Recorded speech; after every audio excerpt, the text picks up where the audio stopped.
What an incredible conference so far. I was texting my wife just a few minutes ago about the fact that I got to be the closing of this amazing conference.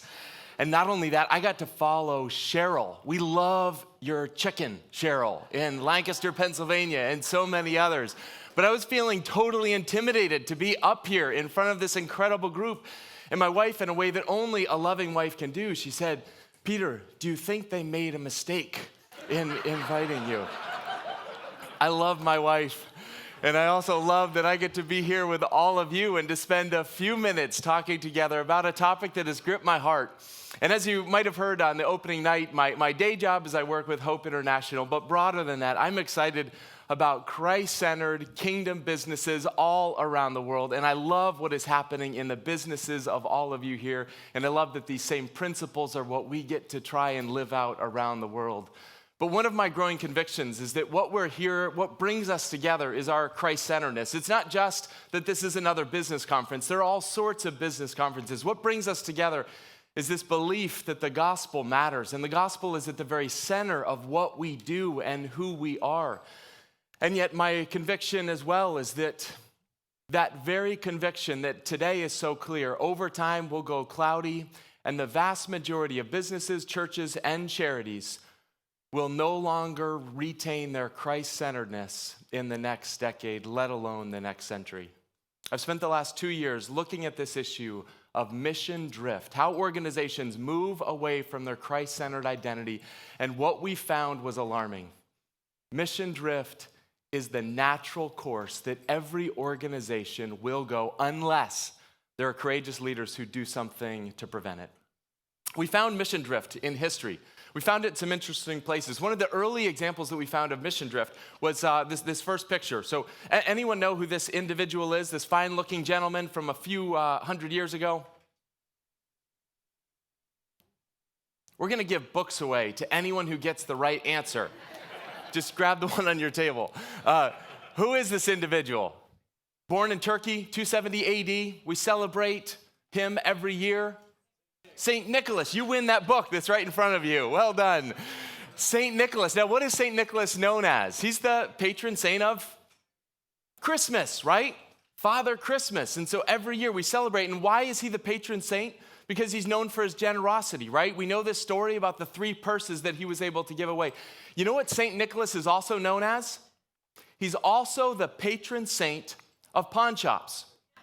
Now, why in the world would pawn shops have a patron saint? And why would St. Nicholas be the patron saint of pawn shops? Does anyone know the history of pawn shops? It's fascinating. They were founded as a ministry to those in need. Pawn shops were founded by the Franciscans because the Franciscans realized that there are times when people need access to capital, they need counseling, they need someone to help them when they have an emergency. So these Franciscans created a system where someone could take what they had, and for a short time they could give what they had, and they could receive cash, and then as soon as they were on their feet again, they could go back to the church and they could get their item back. It was the first way of helping those in need through a creative way of accessing financial services.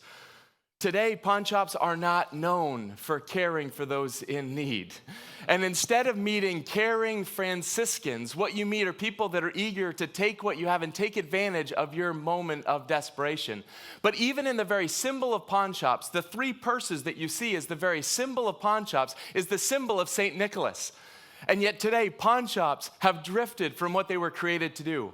Even in 1512, Pope Julius II created an edict endorsing pawn shops as a Christian ministry to help those in need. Montes Pietates is what they were called. And yet today, it is virtually impossible to see any trace of what they were created to do. Now, maybe you're thinking, that happened to pawn shops, but that could never happen to us. History is a wonderful teacher if we stop and if we listen. Let me give you another example. This is the mission statement of a well-known university. It was founded in New England, and it was this: to be plainly instructed and consider well that the main end of your life and studies is to know God and Jesus Christ. Harvard, you also win a book right in front of you. Exactly, Harvard University. And do you know today, Even on the very diploma of a Harvard University, what you see on there is you see these words. You see veritas, which means in Latin, truth. And then around it are some Latin words, Christo et ecclesia. What does that mean? So truth for Christ and the church. Today on the diploma are still those words, and yet in the halls of what is being taught and what is experienced is not truth for Christ and the church. It's a great education. It's a great place to go and learn. And yet it is very difficult to find any trace of what it was created to be. On the 350th anniversary of Harvard, they had this ceremony, and they had a historian that came in, a historian from Johns Hopkins. And what they did is they looked at this. The conclusion of the study at the 350th anniversary of Harvard University was this. This was the punchline. This university has become godless. They studied it, and they say there is no trace of what this institution was created to be. Mission drift happened at Harvard. It happened to pawn shops. As it was happening at Harvard, there was a group of individuals only 100 years after the founding of Harvard, and they saw Harvard was starting to drift. And you know what they did? They said, we need to create an alternative. We need to create another institution of higher education that will not drift. And so they moved south. They moved to New Haven, Connecticut. They founded, and they said, it's not enough just to have Veritas as our logo. We got to make sure it's not just truth, but it's truth that's seen in the light or lux of Christ. They founded Yale University. Yale University, in short order, followed this well-worn path of mission drift. And what we are able to see through the lens of time is something that is so difficult. Something that is so difficult that today, in the moments and the decisions that we are making, we are either sowing the seeds of drift or we are rowing in another direction. This is one final example in terms of the prevalence of drift. Now, these two individuals, anyone know who these two individuals are? These are two titans of industry from not that long ago. Let this be a lesson to any of us that are thinking about not being forgotten in short order. These are titans. These are like Bill Gates and Steve Jobs of of less than 100 years ago. But who are these two individuals? First one made his money in oil. Not Rockefeller. Not Carnegie. You steal. Getty. Oh, this is so wonderful. Yes. No, J. Howard Pugh. So J. Howard Pugh made his money in Sun Oil, known as Sunoco now, made a fortune, made an absolute fortune. And the other individual that is on the right, you might have enjoyed one of his products this morning over breakfast. Henry Kroll. Anyone know Henry Kroll? Oh, this is just fantastic. No. Quaker Oats. These two individuals, titans of industry, living very similar experiences, both around the same time. Let me tell you just a little bit first about J. Howard Pugh. So again, as I said, he made his money in oil. He was a passionate follower of Jesus Christ. His particular cause that he was advocating for and funding was abolition. He was extraordinarily generous. Today, if you go to Grove City, Fuller, Moody, Gordon Conwell, you will see institutions and buildings that bear his name. He also founded Christianity Today through his partnership with Billy Graham. They famously joined together to launch Christianity Today. He was an individual that was incredibly successful in business, like many of you. He was an individual who was passionate about the gospel of Jesus Christ, like you. And he was able to fund incredible projects during his lifetime. Now, also, Henry Kroll, very similar. Look at him. He also was a titan of industry. He kind of invented modern marketing and branding. He was passionate about eradicating the red light district in Chicago. He also was extraordinarily generous. He was asked how much he gave away, and his response was, I don't even let myself in on that. And yet afterwards, it was over 70% of his annual income was donated every single year. And it wasn't a partnership with Billy Graham, but it also was a partnership with the great evangelist Dwight Moody. Now look at the parallels. Two men, very successful, passionate about the gospel, and I believe they were on fire, just like many of you, to use their businesses in ways that would advance the kingdom of God. Now, it's an interesting question to take a step back and say, where are the fortunes that they were entrusted with? Where are they today? And because information is public on 990s, you can actually go and you can answer that question. And recently, looking at the Pew Charitable Trust, we found that they have funded Planned Parenthood and the very universities that he eschewed. I literally believe that if he were alive today, he would have said, God, I wish you never blessed me financially. I wish you never entrusted that to me than giving it and now having it be used not just for causes that are slightly deviated, but actually at the opposite extreme of what his convictions and what his passions were. We had an interesting thing that after the book came out, the president of the Pew Charitable Trust, Rebecca Rimmel, wrote a response in the Philadelphia Inquirer justifying that they had not drifted from his founding passions and his intent. And this was the reasoning. This is how she described how they were still on mission. Howard was a man of strong convictions, and his successors on our board are following in his tradition by having strong convictions. Now, wait a minute. So he was passionate the gospel mattered. You're passionate the gospel doesn't matter. So it's pretty much the same thing, right? Incredible. Look at the difference. Henry Kroll saw mission drift happening within the churches that he cared about. He saw that mission drift was a reality. And so what he did is before his death, he wrote down his convictions, he wrote down his passions, and he set up his foundation in such a way that every future allocation decision could only be made after they read his own words. He also set it up that it wasn't a family board. He said, I want people that are going to be loyal to this as the belief that I have, that this is what I've been entrusted to do. So every year in a boardroom, individuals read through the charter in his own words. And because of that, I can say that what is happening today with his foundation is in line with the convictions and passions. And yet my guess, I don't want to put anyone on the spot. My guess is the vast majority of you in this room have not clearly articulated what it is that God has called and gifted and resourced you to do. And because of that, I believe that the wealth that is generated in this room, a significant portion, will not be used for the purposes and passions which God has given you. The question that we've been studying is, what does it take to remain mission true?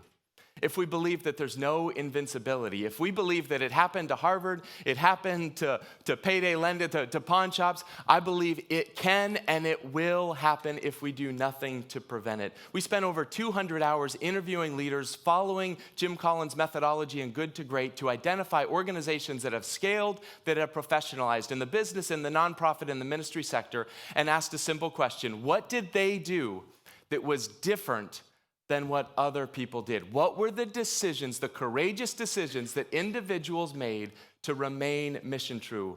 And so what I want to do today is I want to just share a few of those suggestions, just a few, and then very much look forward to our time of conversation. The first thing, it's really simple, but the first thing is that we believe the gospel matters.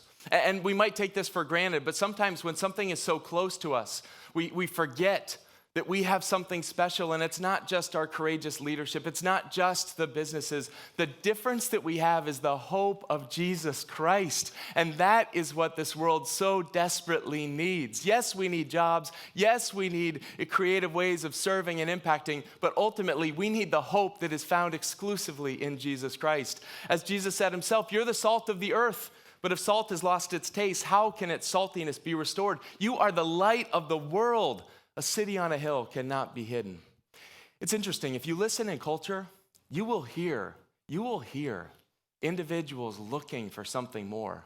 And oftentimes you'll hear it from people who have achieved everything that they ever wanted. Recently, a great theologian named Jim Carrey said this. He said, I think everybody should get rich and famous and do everything they ever dreamed of so they can see that it's not the answer. That is profound wisdom, theologian Jim Carrey. Another individual, a great theologian as well, Brad Pitt. The emphasis now is on success and personal gain. I'm sitting in it, and I'm telling you, that's not it. I'm the guy who's got everything, I know, but I'm telling you, once you get everything, then you're left with just yourself. I've said it before, and I'll say it again. It doesn't help you sleep any better, and you don't wake up any better because of it. What are they saying? They're saying there's this hunger inside that nothing is able to fill. And we know we have the answer. It is Jesus Christ. The second thing that organizations that remained on mission had in common is that they believed that there was no invincibility. They believed that drift is the natural course all organizations will go if they do nothing to prevent it. Every organization will drift. There is no immunity. And we ended up looking at this. After we launched the book, we had this simple survey tool, and we started plotting individuals, of giving them a self-assessment tool to understand how susceptible they are in drift. And we found that there are two aspects that if you don't pay attention, you will drift. This idea of clarity of mission. So again, we know who we are, we know our mission, we talk about it, we celebrate it. And then the second thing, intentionality of practice. And so we were able to plot individuals, and what we found is this, is that there is an acceleration the closer you get to the bottom left quadrant. There's an acceleration that happens. And so again, because we were so intent on studying this, we found the only organizations, the only ones that were able to remain mission true, had clear identity. They knew who they were. They know what they believed in. They knew what their founding purpose and passions were. And then they took practical steps to ensure that that was not lost. So first thing is what?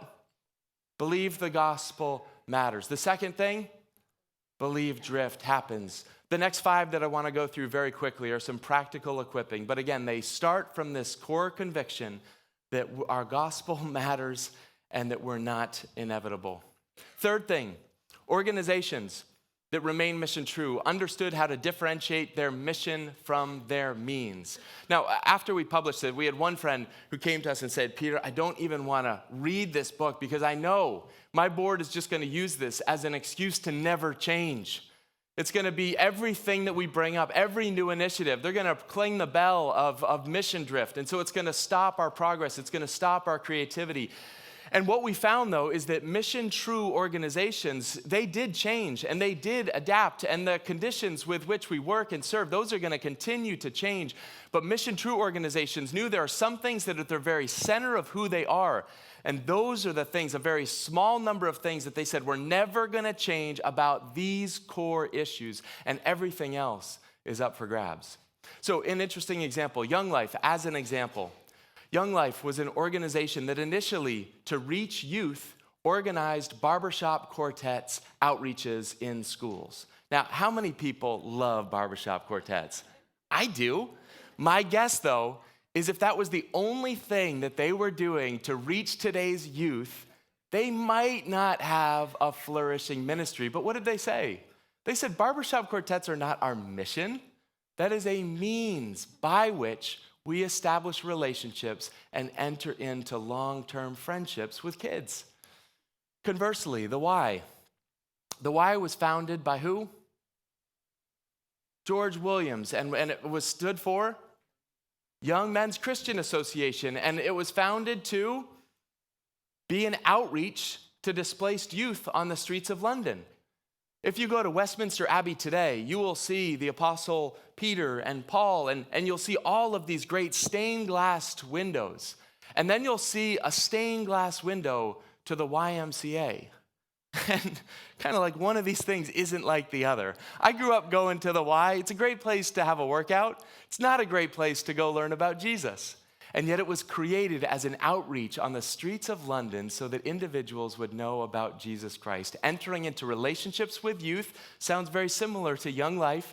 And yet over time, even as it was brought to the U.S. by the evangelist Dwight Moody, over time, they got confused and they thought their mission was a sports club, as opposed to their mission is to reach individuals with the good news of Jesus Christ. And today, it's a great place to go play basketball, but it is not doing what it was created to do. Again, mission-true organizations know how to differentiate their mission, what doesn't change, from the means which will change. Number 4, hire for heart and head. Now, who are these two good-looking characters here? Now, isn't this amazing? You answered that question much more than Pugh and Kroll. That says something about this audience, but Exactly, and they are from VeggieTales. Anyone else love VeggieTales? It's fantastic. Anyone else put it on so their kids can watch it, but then they end up watching it? Yes, thank you. And it's an incredible way, and if you think of there being any organization that would be more immune to mission drift, it would probably be VeggieTales, right? They literally were created by someone who said, Phil Vischer, I want to give an alternative to Saturday morning cartoons. I want to give content. I want to give it in an engaging way to bring the Bible to life in a relevant way. As VeggieTales grew, they needed new leadership. And so they brought in someone who had a stellar resume. There's a story that he tells in his book. And in this story, it's a company meeting, maybe similar to this, with all the employees. And it's kind of as VeggieTales is just growing. They just had Jonah, the movie came out. It's an incredible time. He stands up and he gives the passion about why this organization was created. Big Idea, the parent company of VeggieTales. And this is what he says. He says, I'm a Christian, and I believe the Bible exclusively holds the truth about our standing before God and the path to restore our relationship with Him. I want to share that truth with our culture. That is, at the end of the day, what Big Idea is all about. Now, I can imagine at that moment when the founder stands up, put yourself in that situation, what would you hope? You'd hope a little head nodding. You'd hope a little excitement. You'd hope a little enthusiasm. You'd hope that that was so taken for granted by the team that you had assembled. And yet at that moment, the CEO of the company, who had been in his position for 2 years, stood up and said this, if that's what this is all about, I need to opt out. How is it that VeggieTales, somewhere along the lines, had forgotten what they were created to be, and the very leader that was responsible to implement the vision was misaligned with the core purpose of who they were and what they were all about? The reality in hiring is that we get enamored by a resume, and oftentimes we forget to ask deeper questions of passion, of fit, of culture that are essential in organizations that want to retain a vibrant mission. Number 5, you get what you measure. I believe one of my greatest failures as a leader was becoming intoxicated by growth.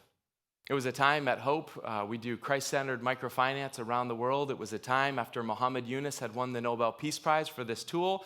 It was a time when we were growing incredibly rapidly, that if people were looking for a Christian organization doing microfinance, they were finding Hope. And so nothing that we did, but we were growing rapidly. And the flagship program was in the Democratic Republic of Congo.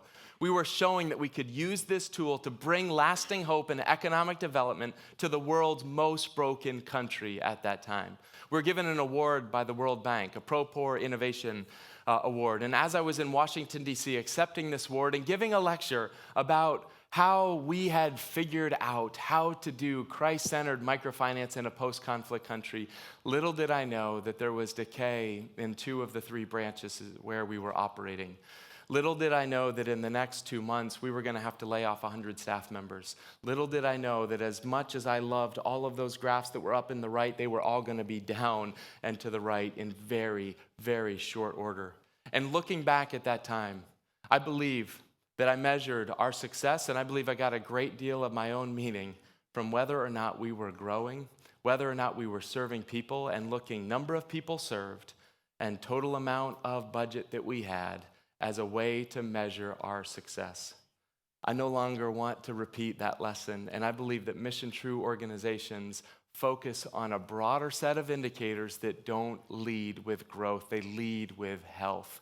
For Hope, just as one example, everything that we do, everything that we measure, our strategic plan is all built on 3 pillars. And the first pillar is Christ-centeredness. We believe if we wander away from that, we are not being true to who we were called to be. So we think about how do we ensure operationally that we remain on mission. And so we think about the method that we use to reach individuals around the world. It's not just about financial services, but what are we doing to disciple our team? What are we doing to ensure that we are sharing the good news of Jesus Christ with every single person as we have opportunity around the world? What are we doing to make sure that we are getting God's word into the hands of individuals that we serve? So it's not just a loan, but it's the hope of Christ. Because of that, the second area that we look at is quality. We believe if we offer an inferior product after proclaiming the good news of Jesus Christ, we undermine our mission. I'm passionate that there should be no such thing as a poor performing Christian ministry. Those two should be so incongruous that we would tolerate less than excellence in our model because our mission is so important. So we measure our effectiveness. We measure the way that we're doing. We measure whether or not we're having an impact in the ways that we believe we're called to have an impact. And then the third thing is we believe we grow only when we've earned the right to grow, only when we've ensured that we're Christ-centered, only when we've ensured that we're doing our work with excellence, then we earn the right to grow. Two final ones, and then my time is over. Follow the money. Please never underestimate the influence that you have with the organizations that you support. You have enormous influence, and I believe you are called to steward that influence to be anchors for Christian missions and organizations around the world. Andrew Carnegie has a fascinating example. Andrew Carnegie gave a $10 million endowment for pensions of teachers, and in it he said that any sectarian institution would be barred. What that practically meant is that any institution that had a relationship with a denomination was not able to access this funding. This funding, $10 million, is what it cost to have the greatest secularization of higher education. $10 million was the price tag for Oberlin, for Dartmouth, and for a host of other organizations to sever their ties with their institution. Number 7, I believe that the last thing is governance. Many of you serve on boards, and I believe that it starts with governance. I believe that too often the process that we go about to recruit new board members is who's willing to serve, not who is uniquely called and gifted to serve. And I believe that the process for most boards is this. You go and you start and have a conversation with someone, and someone who's been a supporter, someone who has an interest in the organization. And after they have that conversation, you go back and say, great news. Great news, Jim is willing to serve on our board. This is fantastic. And then at that point, the board starts having conversations, and one of the board members says this. He says, do we know anything about Jim's faith? I say, well, I think he supports us, of course. At that point, we go back to Jim and say, Jim, tell me a little bit more about your faith journey. And Jim says, I go to church. I'm a Christian. I go every Christmas, whether I need to or not. And yet at that point, the conversation with Jim has already opened. How in the world do you back up from that conversation? And so you know what most boards do? They say, we'll bring Jim on. It's not a big deal. Just one person won't influence anything. You have a 0 margin of error with board members. And yet the process that you go through with board members is so inferior to any process of recruiting employees.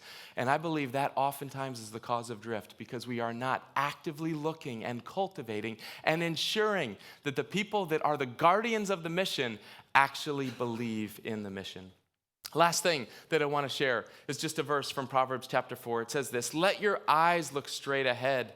Fix your gaze directly before you. Give careful thought to the paths for your feet and be steadfast in all your ways. Do not turn to the right or to the left. Keep your foot from evil. I believe in that simple verses in Proverbs are the essentials of remaining mission true. Remember who you are. Remember who you're called to be. Let your eyes not get distracted. Remember your mission. Remember your calling. Remember the world needs not just great companies, but it needs the good news of Jesus Christ. And then work hard at protecting, preserving, and advancing the causes that God has given you to steward. Thank you so much.